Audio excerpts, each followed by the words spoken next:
Everyone. Imagine that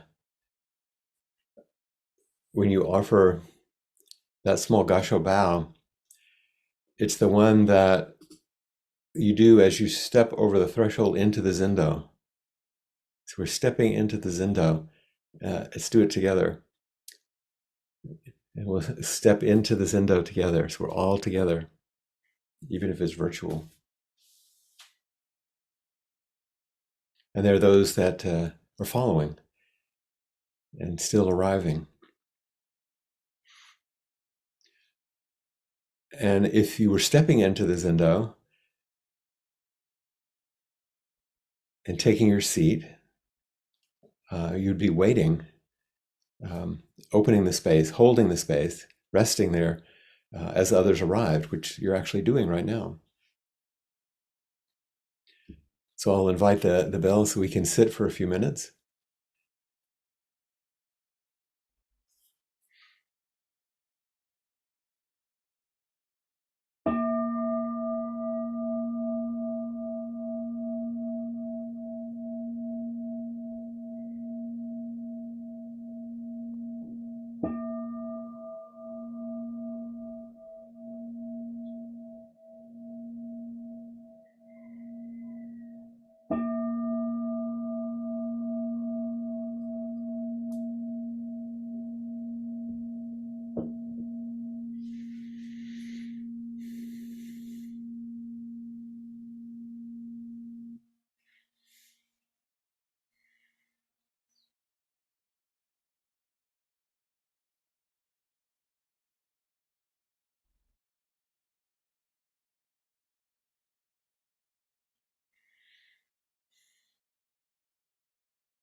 You have this body, this one body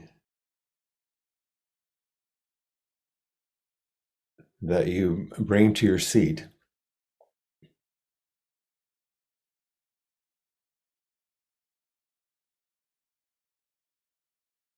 And in doing so, you realize that you're taking this seat certainly for yourself, but also for all those who haven't taken their seat or don't have a seat.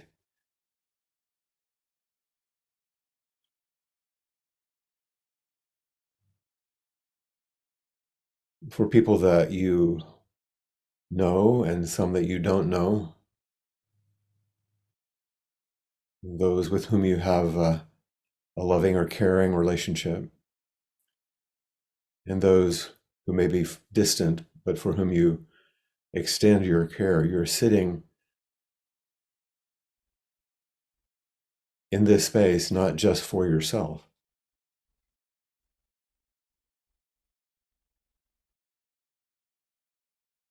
You're also sitting as an expression of all those who came before you that allowed you to sit in this way, that invited you to sit in this way. With gratitude, we sit upright in a bit of a dignified way, in gratitude for all those who came before us, expressing our innate wakefulness for all those who need it and who can't sit. And we sit as an expression of a generous offering for the future, for all those who come after us.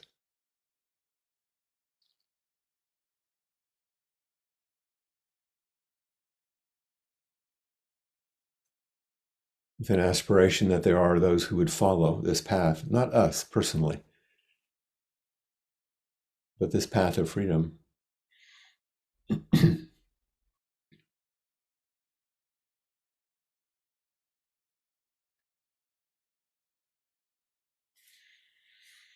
One of the dedications at the end of service, a brief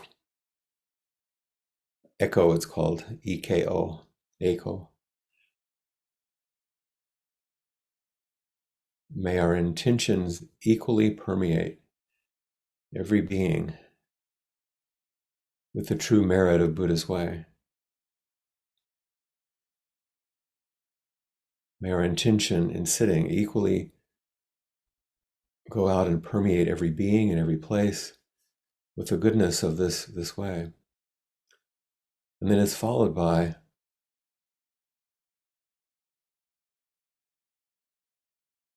all Buddhas, 10 directions 3 times, all beings, bodhisattvas, mahasattvas, wisdom beyond wisdom, mahaprajna, paramita. And you don't need to know all of these words, but there's something tucked in there. All Buddhas, bodhisattva, 10 directions 3 times. That our practice as you sit right where you're sitting right now,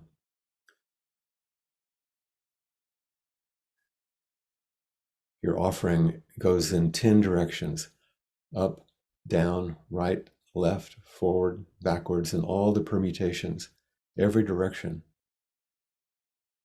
3 times, past, present, future.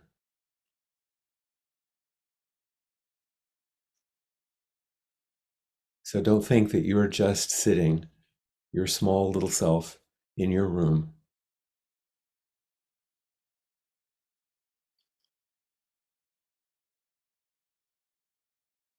You're engaged in a small ceremony, which is an invitation to everyone and everything to find freedom from unnecessary suffering. You're offering your body in that direction with some confidence that you gain over years of practice that this is not only a possibility, it's the foundational reality.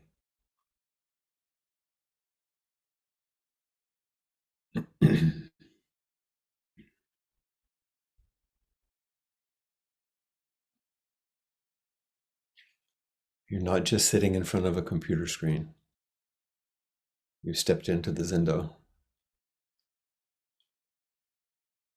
And that step and that bow and the sitting in your own home in front of your screen is the embodied commitment to practice for the benefit of all beings, yourself included.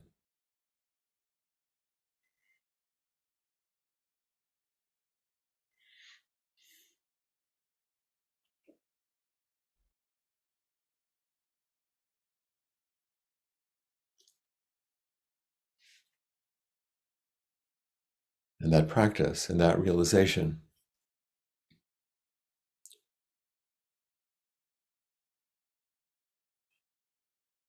invites us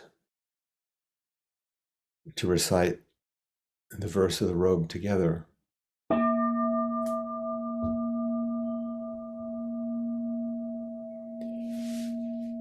Vast is the robe of liberation, a formless field of benefaction. Wearing the universal teaching, I realize the one true nature, thus harmonizing all being. Vast is the robe of liberation, a formless field of benefaction.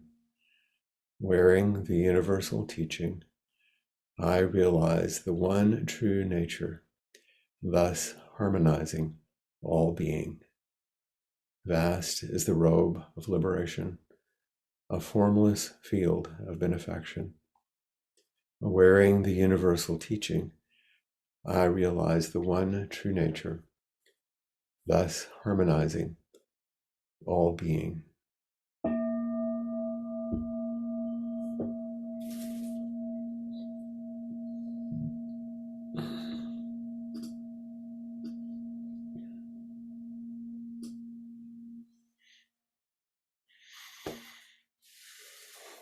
It's wonderful to see all of you, as always. And some faces I was actually seeing in person recently. Some of you attended the in-person intensive here in Hawaii. So it's good to see you online, and all of you who were supporting us and practicing along with us during that time. We had 20 people from various sanghas here at Huiholana, from Madison, from Austin, from New Jersey, from Kauai, all over. And I said to, well, maybe I should also say Elgin, it's not quite Austin, Darcy. And over the week, I said to everyone, we're going to build a monastery. We're going to do it ourselves. And we're going to use Suzuki Roshi's Zen Mind, Beginner's Mind as the guide, not some fancy, complex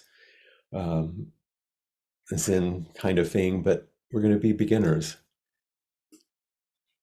And we're going to build a practice container together, exploring forms and ceremonies and the stories of our Zen ancestors and how all of this is all alive in us now, really. That it's not old, it's not ancient. And we put together 2 practice venues, one more traditional and formal for our morning practice, and a kind of a lay zendo, householder zendo with the wholehearted practice in the Appamada style in the afternoon. And it was a lovely week.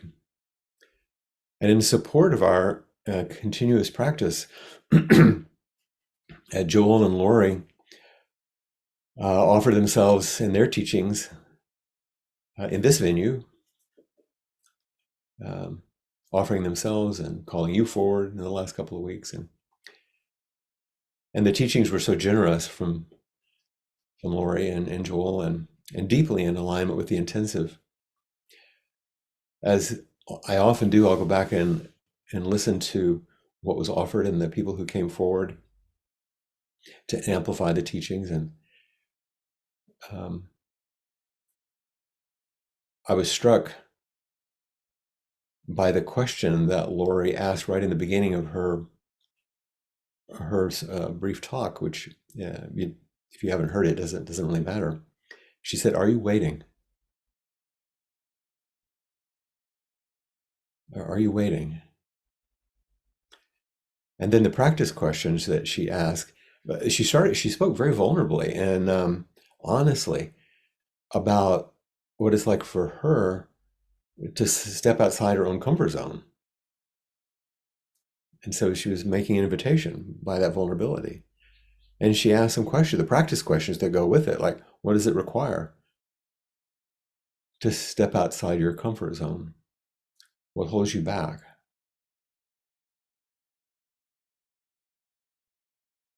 And she spoke about alternative practices we might not think of as practices, but we're doing them. Things that shape our lives and our capacity for intimacy or our contractions. It's just the usual things that we know about the self-centered dream. And she also asked, these are questions that I wrote down because they were great ones. Are we waiting for someone else to come forward first? Or are we waiting for some special circumstance to arise, which then will allow us to step forward? Or are we committed to some special idea or vision about how things are going to go and waiting for things to show up in a particular way? Then we'll practice, then we'll step forward. They're great questions. And she spoke about how, in a way, we're waking up parts of ourselves who've been asleep, part of what our practice does. And I thought immediately of a beautiful sacred hula that Roman Cook offered to us, in which is the theme of that hula. It's called Children of the Night. And without going into all of the meaning, we think that the children of the night, are the stars often, but they're also the children in the dark, those parts of us that haven't been awakened or called forward or met in a certain way. And the ancient sacred hula that was offered during the retreat was exactly what Lori was talking about waking up parts of ourselves that have been asleep. And there's an image I can just briefly mention that's in the midst of this hula, because the stories that are told in the Hawaiian in the hula are often in the sacred hula are often deep teachings. It's not entertainment, and there are various levels. And there's one place in this one of the verses in the hula that talks about how we have forgotten how to eat from the whole fish. This analog. We chop off the head, we chop off the tail, we eat the good part, eat the middle, but we've forgotten how to eat from the whole fish. What does this mean? These nature-based images are in Hawaiian teachings. The head, interestingly, in Hawaiian teachings, is the past, full of memories, ideas, plans, things that we're carrying with us. The tail is the future, what's propelling us forward. And we chop off these and we forget to be whole. And I thought of that when Lori said, this is the time to be alive now. We never know how long we have. It was that usual call, like on the Han, which Trent offered us in the morning, some of you know, and Ed offered us in the afternoon, calling us to, we don't waste this precious life. We don't know how much time we have. And what if we don't wait? And what if we actually embodied the freedom and fullness, which is our birthright? It's who we are, our Buddha nature. And what if that's actually our responsibility? It's not like, oh, that'd be some nice thing to do. No, this is our responsibility to step into our fullness and to see everybody else the same way. Beautifully complete, broken, full of longing, gorgeously alive, grieving, loving, needing love and filled with the consequences of not having the love that they need, and not having a way to see more clearly what life can be. It's everything. What would it mean to take a chance like that and not wait to feel better, to think you have it sorted out? There's a kind of a long poem, which I call a sutra from Mary Oliver, to begin with. The Sweet Grass is the name of it. It's in several sections. And at one point she says in that poem, she wrote, "Someday I'm going to ask my friend Paulus," this is a real person that she knew, the dancer, the potter, "to make me a begging bowl, which I believe my soul needs. And if I come to you, to the door of your comfortable house, with unwashed clothes and unclean fingernails, will you put something in it?" And then the strong two lines, "I would like to take this chance. I would like to give you this chance."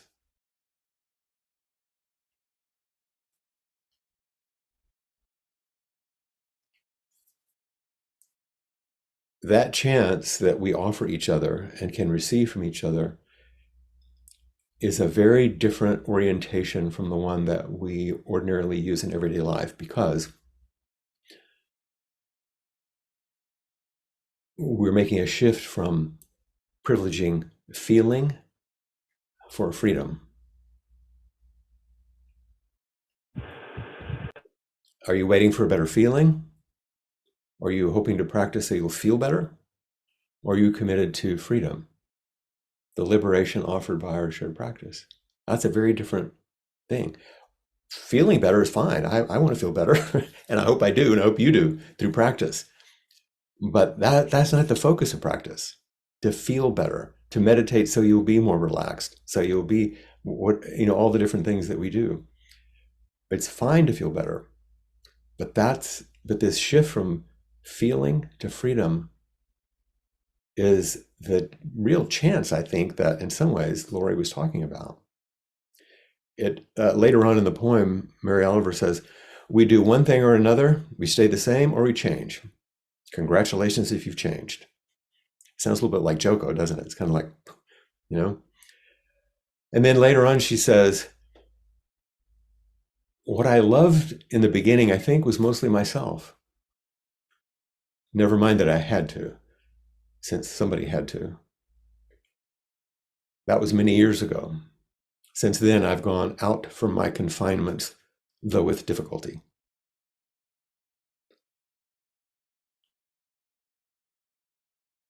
One of Laurie's ways, as you know, of stepping beyond, going out of confinements, is what Suzuki Roshi used to call, the Japanese is very beautiful, it's called Yushan Gansui, which means the life of wandering through mountains and waters. Yusan Ganshui, the life of wandering through mountains and waters. The way Suzuki Roshi said it in one of his talks. And by the way, this is one of the really joyful things we did in the retreat. I asked everyone to read Zen Mind, Beginner's Mind before they came. Then I gave them homework, several kinds of homework, but this one was, send me ahead of the retreat your favorite quote from Zen Mind, Beginner's Mind, or something that caught you, or something that you really. So they sent those. And then I had each of those printed on a card, and then I clustered them, and every day that was the Dharma talk. We would go to those quotations and weave them together, and it was amazing. Here's a Suzuki Roshi reflection on Yushan Gansui.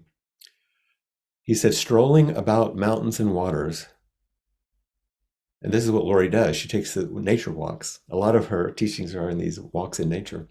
Strolling about mountains and waters means, in Zen, the stage where there are no Buddhas or patriarchs, use the old word, ancestors. There are no Buddhas and ancestors to follow, and no evil desires to stop. Not only climbing up a mountain or wandering about waters, but all activities are free from rational prejudices and emotional restrictions. Your mental activity is free from any trace of previous activity. Your thinking is always clear, without the shadows of good and bad desires. He's talking about stepping further and through nature. And we had the great privilege of Yushan Gansui here, walking through the forests up high on the mountain and in Molokai. But it's also what Laurie was offering. And Joel followed along the next week very generously, welcoming and weaving these kinds of teachings, expressing his gratitude in a very direct and kind way with everyone, as he does. And he what I particularly loved, and even just the first few minutes, I got this feeling of embodied, gracious leadership. And then he referenced my Dharma talk that I did after the Dharma transmission about the yarn, the red yarn and the connection, holding it. And he said, I was surprised that such a life-changing event could have arisen so spontaneously. You know, because I'd been staying with my mom and she was crocheting and I looked at her yarn and I thought, oh, I have this idea of how to embody the lineage in this way. And I asked her if she had enough red yarn, and of course she did. And Joel was saying this thing was profoundly influential to him and many, many people. And he said, I was surprised that such a life-changing event could have arisen so spontaneously. But that's how all the teachings emerge. And this is what all the koans are. They're just records of spontaneous, ordinary events reflecting the spacious possibility of freedom among us here, now, doing everyday things. Now, when the stories come from ancient China, a little different context. It sounds kind of wild, but really, it's ordinary things. And I appreciated Joel's talking about the dilemma koans and the mystery koans, as Sutherland talks about it. The dilemma koans, you know, where when the walls are there and the locked doors, we're in this room, we're kind of caught. And he said, in those kind of koans, you don't get nicer wallpaper. I love that image. You get a lock pick, you know, so you can have more freedom.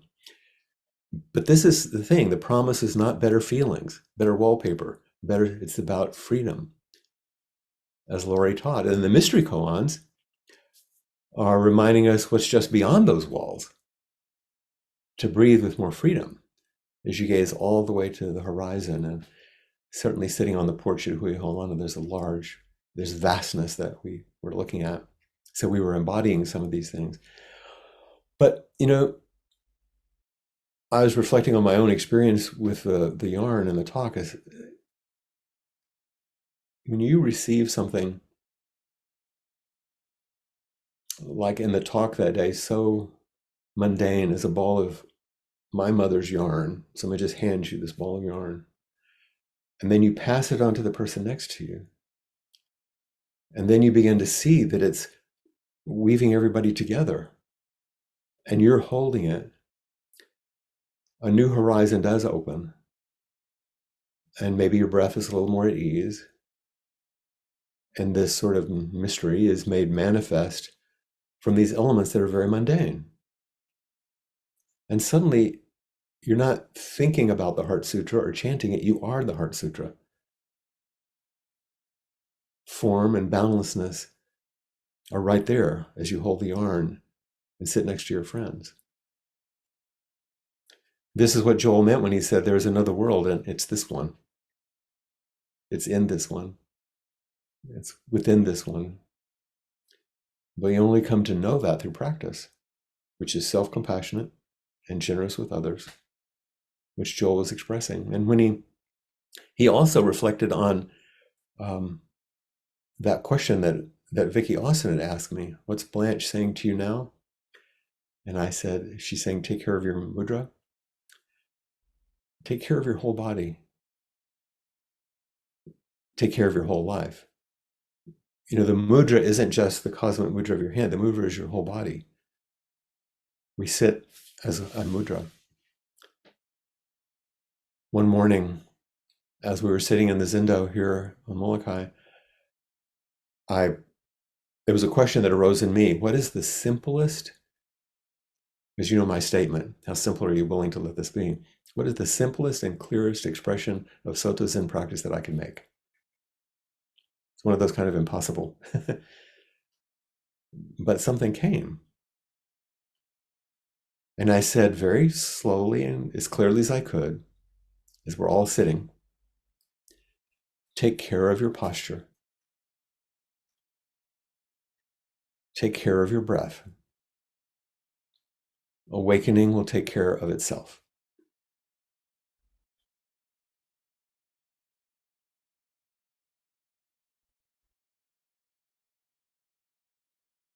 Take care of your posture. Take care of your breath. Awakening will take care of itself.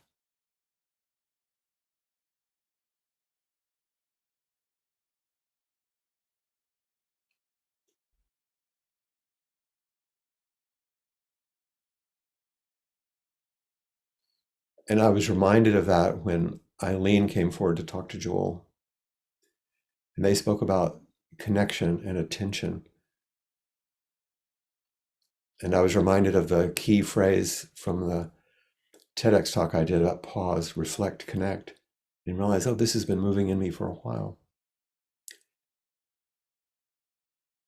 And those three words came to me in about 2 a.m. on the sleepless night before my talk, when I was too nervous to sleep.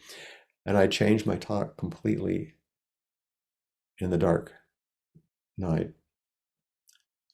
And our job is to pause, to reflect, and then to connect. Take care of your posture. Take care of your breath. Awakening will take care of itself. And then when it does arrive, in the inimitable voice of CJ, don't cling to the zing. Let it go. As Mary Oliver said later in the poem, right at the end of that long poem, I hope you'll look it up. Maybe we can link it. She concludes by saying, and I have become a child of the clouds and of hope. And I become the friend of the enemy, whoever that is. And I become older. And cherishing what I've learned, I become younger. And what do I risk to tell you this? See, there's Lori's. What do I risk to tell you, which is all I know? Love yourself. Then forget it. Then love the world. Love yourself. Then forget it. Then love the world.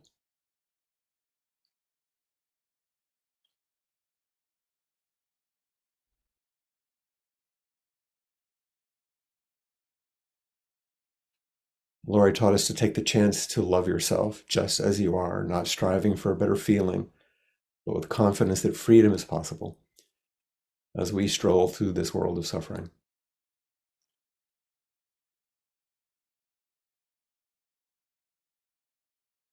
I'm suggesting we turn further from this foundation of radical self-acceptance. Take care of our life, take care of our mudra, take care of our body, take care of everything in your life and the life around you. Receive the thread that's passed on, pass it on to somebody else. And Joel said, and then love the world. Live and be lived for the benefit of all beings, we say in the precepts, which is the Bodhisattva vow. And when Mary Oliver says, and what do I risk to tell you this? Which is all I know, what's the risk? Well, first of all, the risk is losing all your narratives about who you think you are and who you think I am, and seeing the beautiful and horrible truth of who we are as messy miracles, as I call it. And what do you risk? Someone was telling me something she learned from one of her teachers yesterday, which I appreciated. He said, it's so painful when a person or a situation disappoints you. And those are the only kind of people there are, and only kind of situations there are.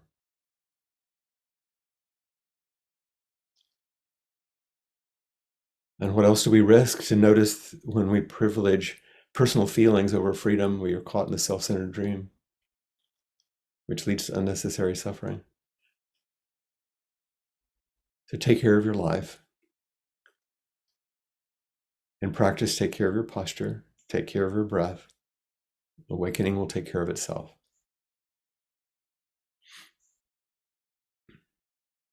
So I think that brings us up to date.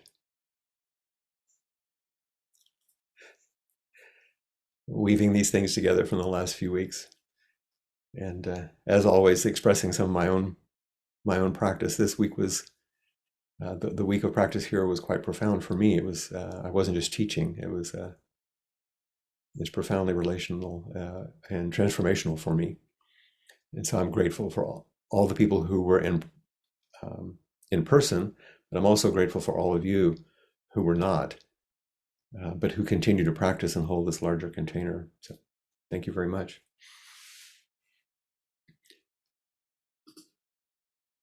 What do you risk by stepping forward?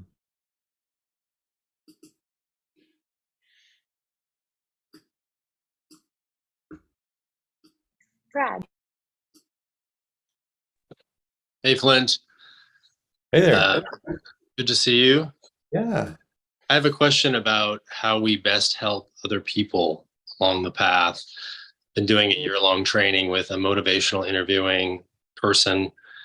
Spent 10 years doing Buddhist psychology stuff, and I work as a therapist.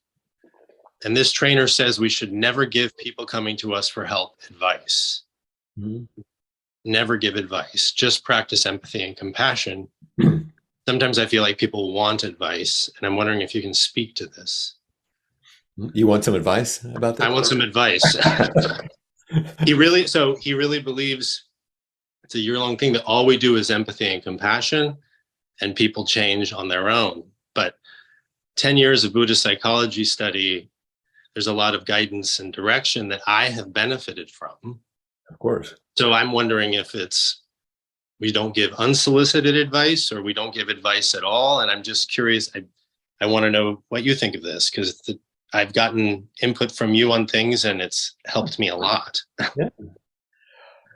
There's no way not to give advice. Anytime we're going to be with someone just the way we are, and anything we say is going to be taken.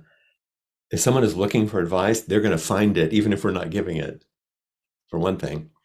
Therefore, it's best to shape ourselves through practice so that we are a person of compassion and kindness and loving presence. So that's the advice they'll find, because they're going to look for it and they're going to seek it out. And if we have something to offer, it would be a shame, that line that Mary Oliver says, if I come to you with my begging bowl, will you put something in it? I'd like to give you that chance. I'd like to receive that chance. Sometimes people come asking for something, and it would be a shame not to meet them and to offer them something, but not as, I'm going to give you the truth. It's the same thing I'm doing here. I'm not giving you the right way, saying, this is what I've learned. And that's what Mary Oliver says at the end of that poem. This is what I've learned after all this time. Of course, you can offer something, but in the spirit of the qualities that Buddhist psychology has suggested that you offer them in, or this person suggested. It's not the problem. I think that this person is pointing to, I'm guessing, isn't so much advice giving, it's who's giving it. If I do it from some manager part of me that thinks they know, or then it's a very different thing than if my more sort of true self or Buddha nature comes forward just to meet the person, to see what's needed. Because that's something that arrives in the meeting. It's not something I'm giving to you.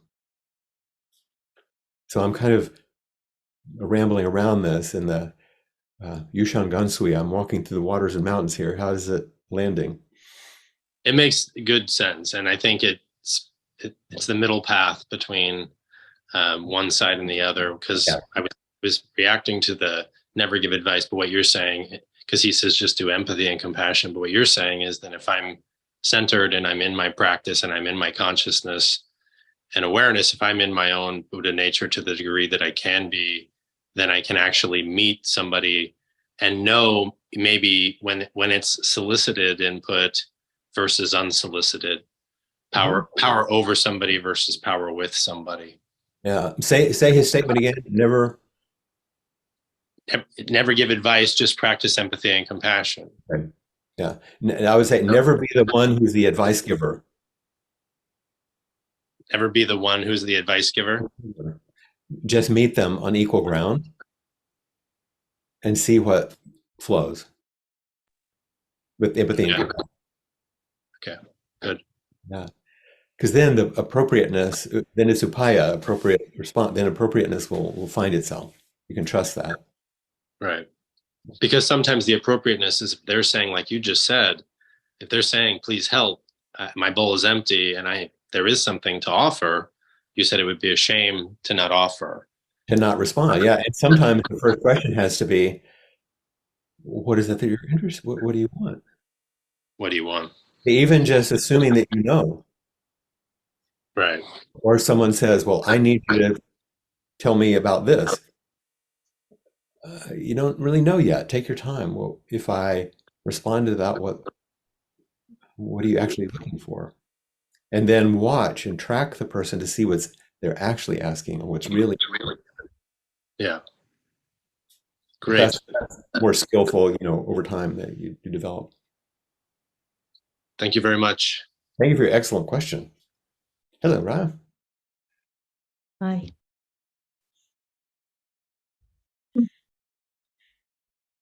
Um,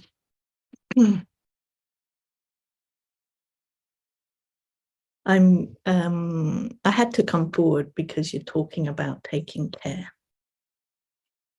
And I've been really with that. And I have no idea if I can articulate this because it's just the beginnings. Mm-hmm. And I wonder if I can connect somewhere with what I was with the other day. Mm-hmm. But I'm doing the precepts group with Joel. Yes. And I was with, I don't even quite understand how this came about, but I was with the precept of taking only what is freely given. Mm-hmm. And somehow I was with that day in the news, this Greek boat had gone down. Mm-hmm. And a lot of people were lost and had died. And I was sitting in my room and looking around at frankly, the state of my house, the trail of things that had been kind of left through my house in my busy life. And somewhere it felt really directly connected to, do I really see the things I have around me? And what I was seeing was a lack of seeing and a lack of caring. Mm-hmm. Very ordinary things,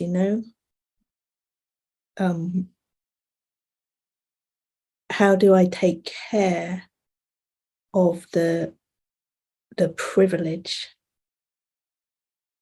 of my life? Mm-hmm. And it was sore. Yes, it's a tender place. It saw what I was, what can be missed. Mm-hmm. And motivating.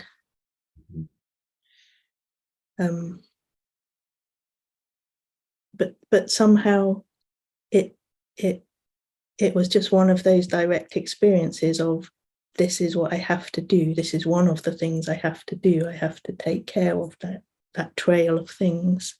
Mm-hmm. Because I am here in this life. I don't know if I'm articulating it.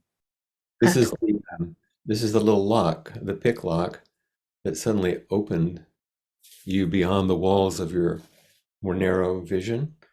And it's like, oh, I'm privileged to have this life, and so I'm to be a good steward of it, to take care of it. Yeah. And sometimes those things come when some harsh or painful or disastrous or unthinkable thing happens.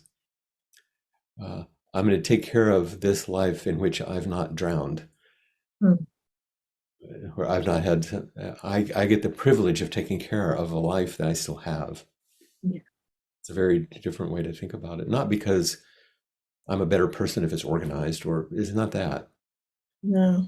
A deep responsibility Yeah. It's the same responsibility I was talking about of um, having some confidence in our Buddha nature.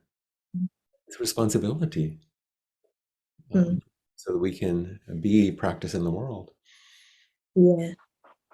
And somehow I put alongside it that what was enlivening for me when you were just talking about loving ourselves so that we can forget ourselves, like Yeah. somehow can care there so we can have the bigger. Right. And of course, it doesn't mean to forget ourselves in a exiling way. Just need to not be so caught up with ourselves. Mm. It's her few lines there were so gorgeous. I think they're an expression of Dogen. You know, when he said to study the Buddha ways, to study the self. To study the self is to forget the self. To forget the self is to be actualized by the myriad things. When actualized by myriad things, body and mind of self drop away. No trace of realization remains, and that no trace continues endlessly. You know, in that segment, which I know is quite a lot, is she's saying it so beautifully and simply and poetically. Like, oh yeah, yeah, first love yourself, then let it go, then love others. And loving others means taking care of your house, Yeah. taking care of Strange. your life. That's your mudra. Take care of your mudra. Yeah. Yeah. Yeah. Yeah, And and I came up some time back and said something. It was really similar. This is obviously something that touches me, of being with the real pain, so touched by the suffering of the world. And what I could do was place my shoes carefully outside my workroom. exactly. And every time I place my shoes, I'm a little bit with you. Yes. Mm, totally. Those things seem in some ways inconsequential, but they're not. They're an expression of what's most consequential. Mm, thank you, Flint. Thank you. And thanks for taking care of this thing that was like a little bud that you needed to care for a little more by meeting and Yeah. expressing it. So that's another kind of care. Mm. Yes. It's like Penelope. Love that. There you are. Hello. Um, I just want to thank you for your wonderful teachings as usual. But I had to chime in about the advice part because I feel like that's one of the reasons you're such an amazing teacher. Because through the work we've done with the internal family systems and all the meetings we've had for many, many years, it's like before, I knew you, I had Jungian psychotherapy, and I had to leave that because that wasn't the interconnectedness of beings. And so to me, what you do as far as giving advice uh, is you create these, you've always helped me when I've had a problem or whatever, create an imaginary dialogue, say with the person that maybe I was having a conflict with or whatever. And it just, so in other words, it's sort of like you just take your hand and take the person's hand and lead them on the path in a certain way. And then, like you were saying, the conversation develops because you would like point out the different, the managers or the critics or whatever, all these things. And then we get the dialogue going. And then you'd combine it, say, with the poetry or art or whatever. And it would be so fulfilling. So just notes on the advice. It is, I mean, I feel like you've given me so much advice that's been such light on the path, but you do it in a very beautiful way. And anyway, I just wanted to speak to that. Thank you. Well, thank you. A lot of that I think comes from my deep confidence in the relationality. That if we meet in the ways that we're meeting here, and the way Brad talked about also, I don't know what's going to happen. but I have deep confidence that if we meet in those kind of qualities, that it's going to open something, and that something would be way more generous and maybe appropriate than any personal advice I could give, because we're entering boundlessness together in form. We're entering this boundless space. And if I give advice, I have this small one person, limited knowledge. Not that I might not have something useful, but it's only like a trinket compared to what opens. And sometimes when we enter those spaces, and you know this, by the end of it, you mentioned some qualities that you felt more at ease or spacious, or I can't remember exactly what you said, but then you look back and it's like, wait a minute, what happened to the thing I asked? How do we get here? Because the place that we arrive doesn't always look like the place we started. It's more intimate, more on target. But I have confidence in that. That's not about me or you. It's about what happens when you and I can meet. So I just wanted to offer that as well. Thank you. Thank you. Are you in New Braunfels? No, you can tell I'm in my little tiny office closet in New Braunfels. Yes. Excuse the closet fact, but good to see you. This is the only quiet spot.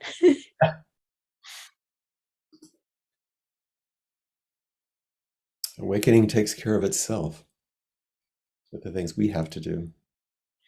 I see Brahman's raised her hand. I haven't had my face here because I'm on my iPhone and it's wiggling. Yes. But it is beautiful, isn't it?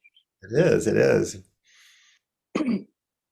I was listening to Brad's words and reminded of shouldering, which I've been studying. And in that particular technique, I love it because it's so Buddhist. In working with someone, you approach it, the person with you have no idea. I don't know mind.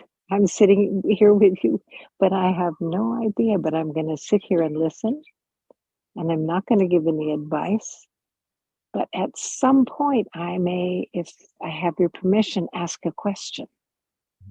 And the thought is the other person has all the answers. Mm-hmm. And to just listen to them, because they will lead you to the question that will lead them to their own answer. And I love that idea because it's so much in the teachings. Yeah, I think that Penelope was just underscoring too. And I was saying, if we meet in that space, have confidence that that's where we'll go. That's right. That's right. And it's quite easy for me to do that on a one-on-one session. Mm-hmm. But carrying it out into the world and not giving advice, but listening to people, just friends who are talking and not giving advice, but listening well. Whoa, what a study to listen. Well, that's one good thing about this kind of practice is it's a very robust, that you can't use it up. It will continue to offer itself to you over and over and over. Over again. And every time you think, oh, no, I got that part, and then another one shows up. Oh, okay, try this now. That's right. That's right. So, yeah, I think the biggest aha is listening. Yeah. Inside and to what others are saying. And absolutely. Giving myself advice is like, no, if I am breathing in the moment, I'll know the next step. And if the advice giver comes up, either for yourself or other, that's another one you can turn toward. That's another what? There's another part that you can turn toward. Right. You don't have to push that away. It's like, oh, there's the advice giver. Let's see what that's about. Yeah. And you just continue. That's right. That's right. Thank you for that. Yeah. The advice giver. I really appreciate that you're essentially in the center of the welcoming circle there on the lawn. Yes, right? Where you and you're welcoming all of us. I am. I am. Wonderful. Thank you for being here on this island and for giving these talks. I just love being with you. Well, and for those of you that do not know, Roman is only like 1 mile down the road from me right here. Very close. Very close. But Lynn is Okay. much further. Lynn is 11 time zones away. She's going to come up now. Okay. Thank you. Thank you, Roman. And she's not really that far away. Hmm. Hmm. I just wanted to share with you something that's sort of been happening in my practice. These things that arrive from nowhere. Yes. That lead us everywhere. Yeah, and everywhere. And it makes me giggle as well. You know, one of the things about the Queen that we have in the UK, who is no longer with us, is that they always speak in the plural. You know, we are very pleased to be with you. And what I'm finding in my own practice, and it seems to have come from nowhere, is that my pronoun has changed from I to we. Hmm. And that changes everything. Right. Part of the reason we changed the chants. I vow, we vow, the vow. It seems strange to go back the other way. You know, you can't after you realize that's what I'm hearing in you. Mm. I'm just curious to notice what shifts with it, really, how it changes everything. Everything. Yeah, that your view suddenly opens. Mm. As we realize in an embodied way, which is your focus in your teaching so much of this one body, this one breath, this one mind, one heart. No other. Yeah, where should we go? This is it. Mhm. Those are the ideas we can say, but the realization of it is profoundly transformative.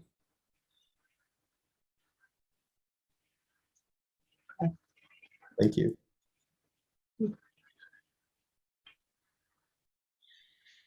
So we've come to the end of our time.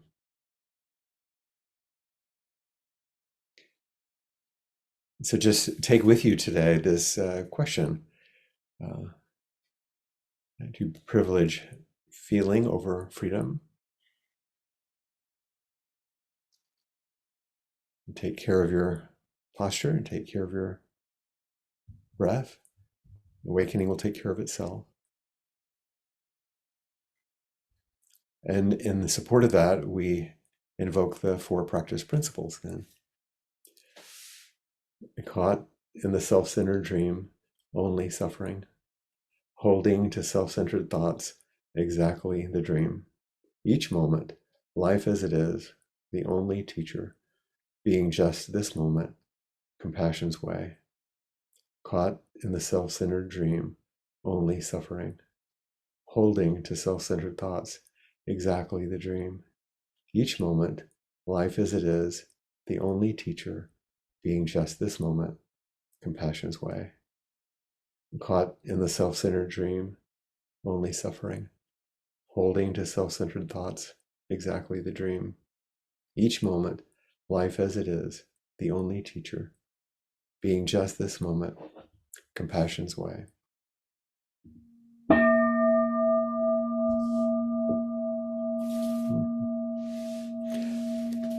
And as the bell rings itself out, can you hear me when the bell is ringing?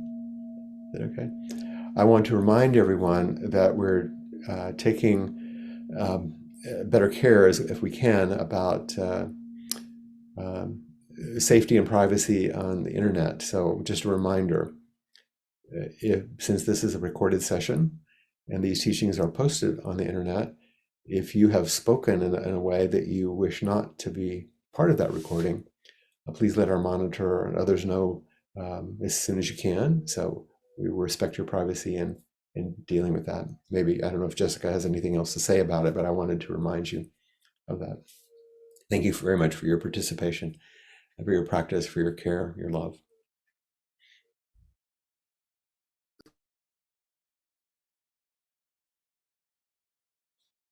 Thank you so much, Flint, and thank you, everyone.